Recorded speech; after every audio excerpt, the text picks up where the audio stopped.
In this video, I'm going to be talking about muscle fibre types and how it links to muscular contraction. For movement to occur, muscles have to contract. When a muscle contracts, it uses up energy. Skeletal muscles are responsible for the contractions.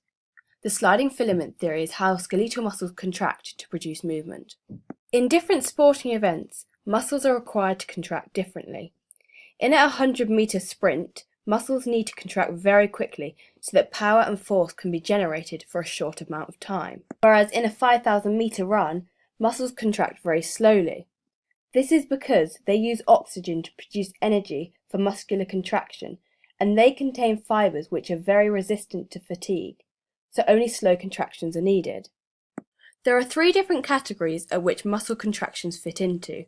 These are isotonic, isometric, and isokinetic. The main types of muscle contraction fit into some of these categories.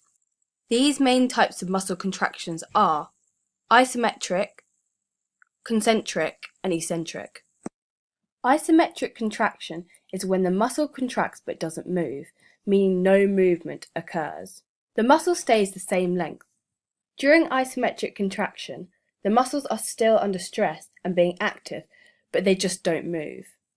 Concentric contraction is when a muscle is contracting and it shortens. These contractions are the most used in sporting activities and day-to-day life. Concentric contractions fit into the category of isotonic contraction. Isotonic contractions are that which cause the muscle to change its length while it contracts, and this therefore causes movement.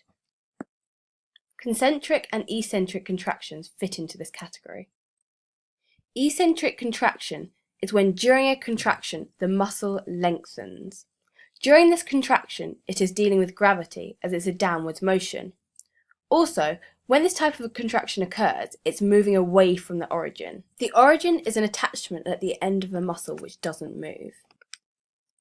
Isokinetic contraction is similar to isometric contraction as the muscle changes length during a contraction, but isokinetic contraction produces movement of a constant speed. In a game of netball, the three different types of contraction are used. Isometric contraction occurs when doing a 3-foot mark, as seen in the picture, leaning over and marking the ball.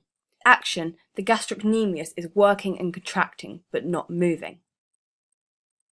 Eccentric contraction happens when doing a bounce pass, as seen in this picture.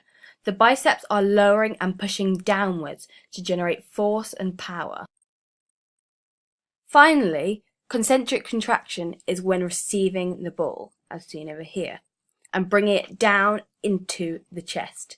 So the bicep muscle is shortening and contracting.